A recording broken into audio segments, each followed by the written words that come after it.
안녕하십니까. 소마시네마의 막 리뷰 소마 50일입니다.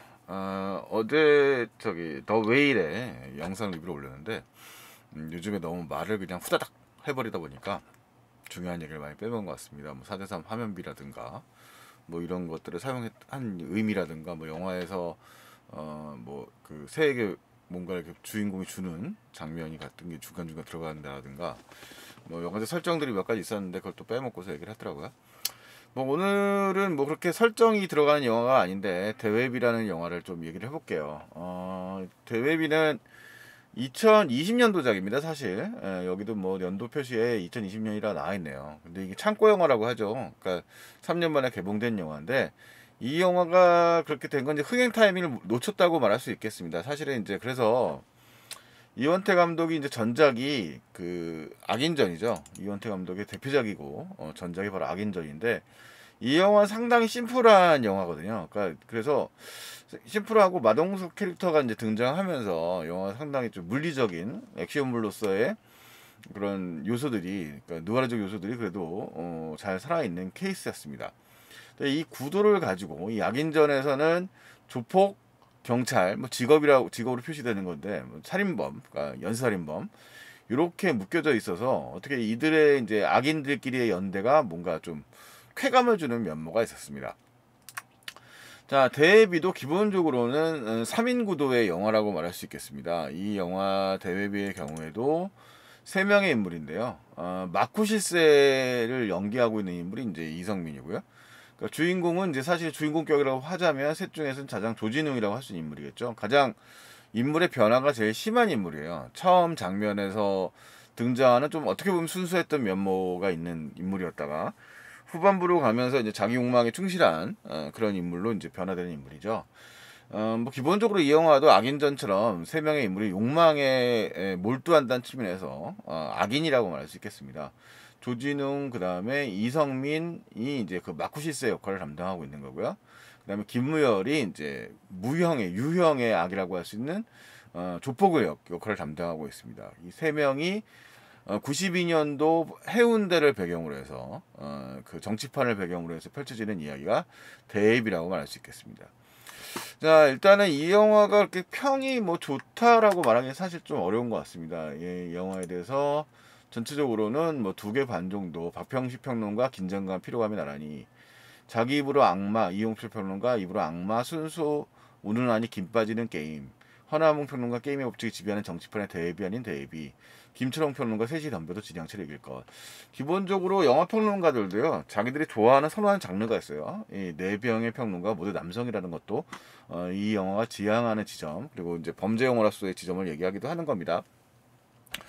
자, 영화가 그렇다고 해서 영화 제작비가 적게 들어간 영화냐? 아닙니다. 이 영화는 제작비가 무려 102억 원이고 손익분기점이 195만 명이면 한국 영화 중에서 그래도 꽤 규모가 큰 영화라고 말할 수 있겠습니다. 그래서 현재 3월 4일 기준으로 지금 오늘 3월 7일인데요. 한 50만 명 정도 좀 들었는데 손익분기점이 아직까지는 달려가기엔 조금 부족한 상태입니다. 얼마나 흥행 지속세를 유지할 수 있을런지 모르겠습니다. 지금 52만 명 정도에 있고요. 스크린 수가 상당히 많은 것에 비하면 이렇게 관객 동원이 성공적이라고 말하기 어렵고 상당히 관객 평론들도 상당히 좋지 않은 편익입니다. 그렇게 썩 좋다고 말하기는 좀 어렵습니다. 6.27 정도니까요. 근데 하도 사람들이 욕을 하니까 비판을 많이 하니까 약간 좀 평이라는 게 요즘엔 좀 극과 극이거든요. 그러니까 이 영화가 뭐 이렇게 좀 뭐라고 할까 새로운 영화라고 말하기는 전혀 어려운 영화긴 합니다. 그렇다고 해서 이 영화가 또 뭐 이렇게 좀 레디메이드한 뭐 이렇게 좀 익숙한 풍경의 영화이긴 하지만 또 아주 엉망으로 또 만듦새가 엉성한 영화냐 그렇다고 하기엔 배우들이 좀 아깝고요. 각본적으로라든가 좀 치밀한 부분이 좀 어렵습니다. 제가 개인적으로 제일 아쉽게 생각했던 부분들은 이 마쿠시스라고 하는 인물이죠. 이 마쿠시스라고 할 수 있는 인물인 이 이성민 배우가 연기하는 캐릭터 어, 권순태라고 하는 인물인데요. 이 인물이 지금 보면 이 영화의 포스터에도 나옵니다만 상당히 뭐 이렇게 지팡이를 항상 짚고 다녀요. 그리고 이제 영화에도 잠깐 나오는데 훈장이 나와 있고 뭔가 나이가 이제 노인으로 설정되어 있으니까 뭐 그 이성민 배우가 지금 드라마상에서 그 연기했던 진양철 회장, 예, 그 드라마에 연기했던 진양철 회장이 이제 이 캐릭터에서 비롯되었다. 왜냐면 연령대가 비슷하고 상당히 이제 독재적인 인물, 독선적인 인물인데 이 영화에서 권순태라는 인물은 좀 입체적인 인물은 되지 못하죠. 그래서 저는 사실 이 인물이 도대체 어디에서 왔는가 마쿠시스로 표현되어 있습니다. 그러니까 그렇게 설정되어 있고 사실은 이 영화의 조진웅이 이제 초반에 나오는 장면 이게 정치 유망주거든요. 그래서 영화의 첫 장면은 조진웅이 누군가를 보고 연설하는 장면인데 이제 그것이 이제 주로 거울을 보고 혼자 얘기하는 장면으로 나와요. 그러니까 출마 연설을 하기 위해서 이제 정치 연설을 하기 위해서 그런 연습을 하고 있는 장면으로 나오죠. 그러니까 이 사람은 정치인으로서의 꿈을 이제 몇 번의 낙선을 거치면서 가지고 있는 사람이다. 그래서 공천을 이제 받아야 되는데 뭔가가 틀어져 가지고 이제 이 자기의 그 공천이 탈락했다는 소리를 듣고 이제 정치 자금 같은 거를 받았을 거 아닙니까? 그 정치 자금 빌려준 인물이 이제 조폭인 김무열, 사채를 빌려준 인물이 김필도라는 인물로 등장을 합니다. 다음 배경상으로 범죄와의 전쟁이 시작되던 시점에서 이제 부산 조폭의 이제 그런 빈자리를 차지했던 인물로 설정이 되어 있어요.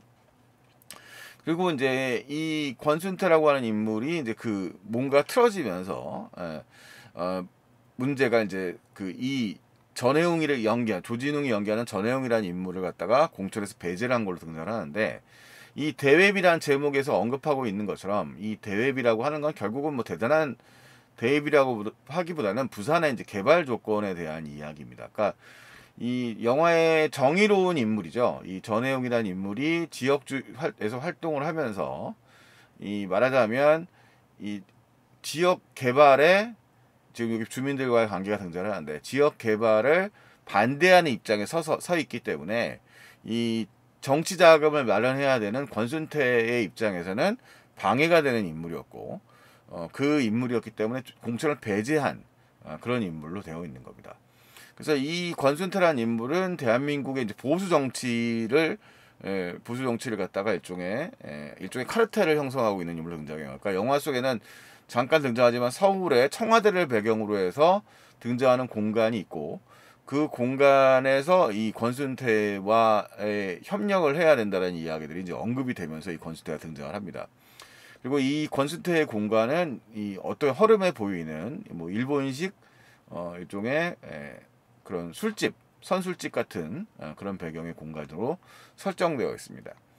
자, 반면에 이제 전혜웅은 이 중간저적 인물인 거죠. 이 전혜웅의 공간은 자기가 살고 있는 선거사무소이기도 합니다만 이제 자기가 정작 가야 될 곳은 이제 이 언덕 위에 있는 부산의 이제 언덕 위에 있는 그러니까 상승을 희망하는 어떻게 보면 학고방에서 어떻게 보면 약간 이제 그 위에 있는 산동네에서 더 높은 자리를 노리려고 하는 인물로 등장하는 거죠. 그러니까 국회의원이라고 하는 높은 자리고 그것은 또 상승의 공간, 이 계단의 공간이라고 하는 공간을 설정을 갖고 있습니다. 반면 김무열이라고 하는 인물은 이제 일종의 조폭 공간인데 이 사람은 사실 좀 김필도라고 하는 인물은 좀 더 기능적인 인물이에요. 그냥 전형적인 조폭 스타일로 그려져 있어요. 그래서 이 영화 대웹이라고 하는 거는 사실 이 세 인물이 사실은 이 전혜웅을 제외하면 가정 배경이라는 것이 거의 등장하지 않죠. 그래서 사실 권순태가 마쿠라는 것만 등장하는지 하지 이 사람에게 어떤 동인이 있는지 왜 보수적인 그런 정치 권력을 유지하려고 하는 건지에 대한 언급 같은 것이 별로 담겨지지 않습니다. 한국에서 뭐 아주 뛰어난 정치 영화라고 말할 수 없을 수도 있겠습니다만 보는 사람에 따라서는 뭐 정치를 소재로 하고 있는 영화들이 없었던 건 아니거든요.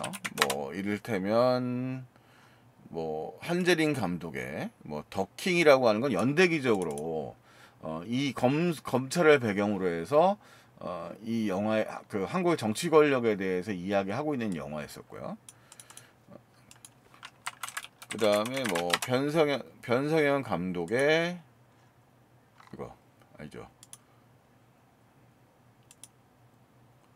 변성현 감독의 킹메이커라는 영화가 최근에 나오기도 했었죠. 이 영화도 과거에 이제 뭐 영화 속에서는 가명입니다만 정치 권력의 의미를 가지고 묻는 뭐 그래도 꽤 묵직한 정서를 대변하는 영화였습니다.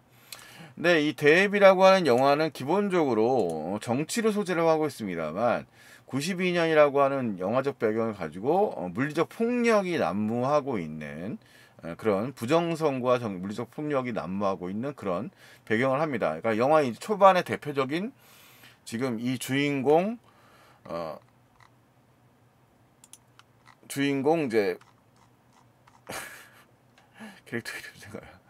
전혜웅이 이제 나오는 그런 전형적인 인물이에요. 그러니까 영화에서는 상징적으로 영화의 초반부에서 이 시민들을 위에서 아래에서 위로 쳐다보고 있는 공간을 일부러 설정한 것이죠. 그러니까 그렇게 시민만을 바라보는 정치를 하는 인물로 등장을 합니다. 근데 이 영화의 마지막 장면에 가면 이제 전혜웅은 청와대를 바라보고 있는 권력에 이제 중독되어 있는 인물로 변신되거든요. 근데 이제 그런 인물의 변화를 극적으로 그리고 싶었던 것 같아요, 영화에서는. 자, 근데 문제는 이제 이 전혜웅이란 인물도 마찬가지긴 합니다만, 나머지 세 축을 이루고 있는 권순태라고 하는 인물이라든가, 그 다음 김무열이 연기하는 김필도라는 인물이 지나치게 단성적이고 전형적인 인물이라는 거예요. 음모가로서의 역할만 담당하고 있는 거죠. 이 인물. 그래서 뭐 김무열이라든가 뭐 사실 개인적으로 이성민이라든가 이 두 배우에 대한 사실 불만은 사실은 좀 별로 없습니다. 그러니까 배우 자체라기보다는 이 두 인물이 다루고 있는 욕망만 가득 찬 인물이라고 하는 존재가 그렇게 치열하지도 않고 지나치게 전형적으로만 묘사되어 있는 면이 너무 많이 보여진다는 거예요. 그래서 이 사람의 동인, 그러니까 특히 권력을 좌지우지하고 있는 제가 제일 궁금해 했었던 인물은 권순태라는 인물인데 저 사람은 다리도 쩔뚝거리는 인물로 설정되어 있고 아마 영화적 배경이 좀 더 있었을 것 같아요. 영화 전사 같은 것들이 아마 연출자나 각본가들은 그런 고민을 했었을 것 같은데 있었을 것인데 이 사람이 왜 저렇게 이 권력을 좌지우지하는 데 집착하고 있는가라고 하는 건데 결국 영화는 결국 뭘로 가냐면 이 인물과 인물 사이에 결국은 서로 배신과 배신을 낳는 그냥 암투 같은 게임 같은 형태로 간다는 거죠. 그래서 중심이 전혜용이라는 인물이 어떻게 하면 극적으로 정말 비극적으로 악한 인물들로 변신해 가는가라기보다는 전혜용이라는 캐릭터도 너무나 손쉽게 이제 그런 격정적인 그러니까 한국 영화 특유의 일종의 갑분사 같은 느낌으로 공천에 배제되자 욱하고 이 사람은 기꺼이 악의 세력이라고 할 수 있는 김필도라고 하는 조폭 그 다음에 그의 자금줄이라 될 수 있는 정한모라고 하는 인물과 쉽게 결탁을 하고 선거장에 뛰어들게 됩니다. 그리고 이 재건축이 이게 재건축이라고 하는 공간 자체에 대한 건데 이 공간 자체의 의미는 사실은 되게 휘발되어 버리는 거예요. 쉽사리 바로 이런 재개발 사업의 권력과 이제 타협하게 되는 그런 모습으로 이제 등장하게 되는 거죠. 그래서 영화의 배경의 사실 구도는 사실 되게 단순하거든요. 이 주인공인 전혜웅이라고 하는 인물과 그 다음에 이 조폭인 김필도라고 하는 인물이 결탁을 하고 그들의 결탁은 당연히 막강한 이익이 있기 때문이고 개발이라고 하는 이익이 있기 때문이고 그 이익의 권리를 김필도에 주기로 했기 때문에 이 김필도도 권력의 이익에 뛰어들게 된 거고 그런 막대한 이익을 보고 이 전주 정한모라고 하는 인물도 개입하게 되는 겁니다. 그래서 이들의 3인이 결탁이 되고 그 다음에 대결 양상 속에서 선거전에서 유리한 상황이 되자 이 권력자인 권순태, 이성민이 이제 일종의 마쿠에서 실력을 발휘하는데 그것 설정도 사실은 좀 설득력이 크게 없긴 합니다. 제가 봤을 때 뭐 무리수일지는 모르겠는데 어쨌든 뭐 이렇게 조작의 문제가 있고 그 문제로 인하여서 펼쳐지는 상황이 이제 굉장히 느와르적인 상황이 펼쳐지게 돼요. 없을 법한 얘기는 아니기입니다만 있을 법한 얘기일 수도 있고요. 그다음에 이 친구로 등장하는데 문창호라고 하는 인물, 김민재 배우가 연기하는 역할 인물도 결국은 이제 이런 개발의 중심에 있는 인물로 등장을 하게 됩니다.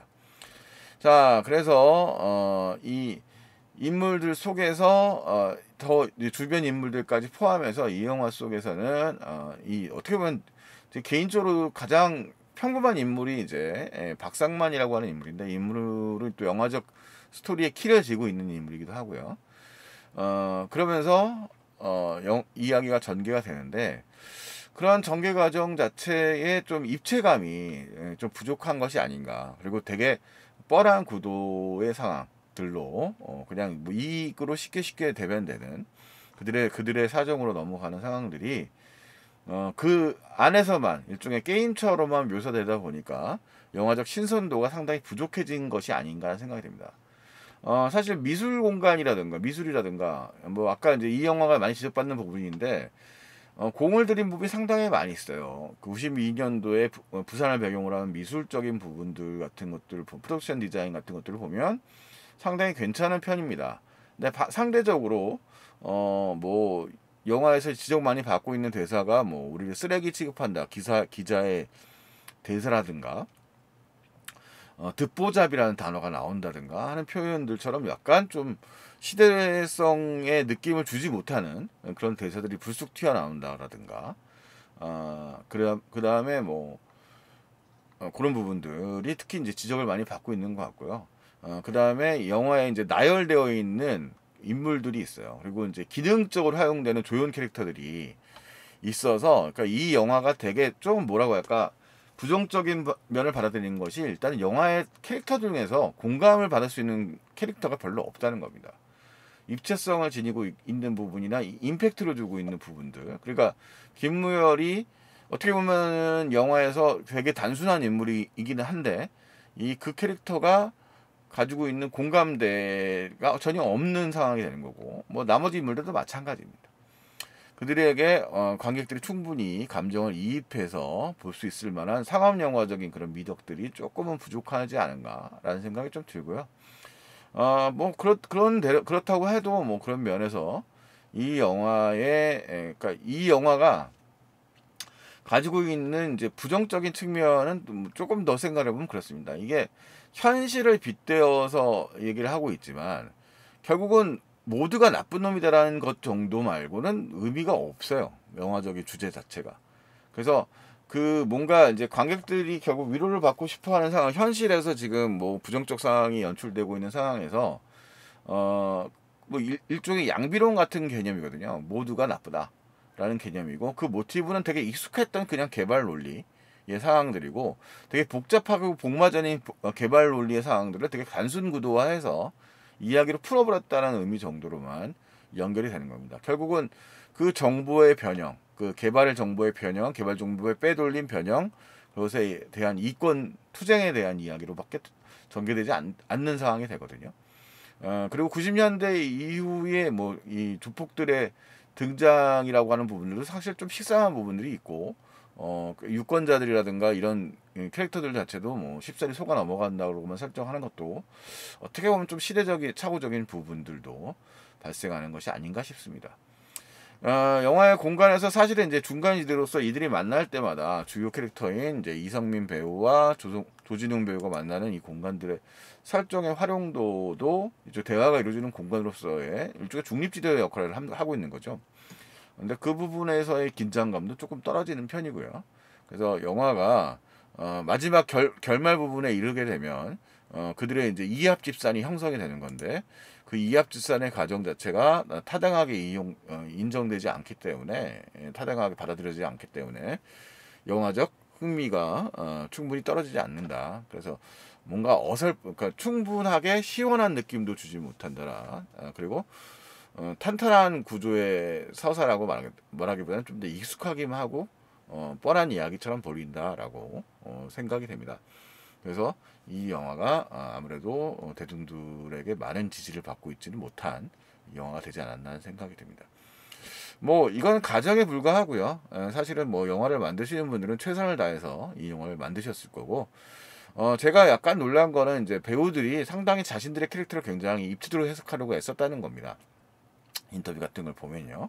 근데 그 노력에 비하여 이 인물들이 가지고 있는 그 함의들, 그다음에 양면성이라든가 그런 그들만의 스토리가 영화 속에 잘 녹아들어지지 않았다라는 생각이 듭니다. 이것도 뭐 저의 추상일 수도 있겠습니다만, 뭐 제가 봤던 대입이라고 하는 영화의 아쉬운 지점들은 그런 지점이었습니다. 조금 더 이들의 어떤 서사를 한 장면으로 잡아내기 위해서 좀 더 애썼으면 어떻을까? 이 사람이 갖고 있는 그런 인물의 깊이감들을 좀 더 캐릭터들의 깊이감을 좀 더 포착해냈더라면 조금 더 많은 관객들이 호응할 수 있는 영화가 되지 않았을까라는 생각이 듭니다. 자, 이상 뭐 데뷔에 대한 저의 생각이었고요. 여러분들은 또 어떻게 보실지 모르겠네요. 자, 저는 소마 시네마의 소마 51이었습니다. 다음에 다른 영화로 또 만나 뵙도록 하겠습니다. 안녕히 계십시오.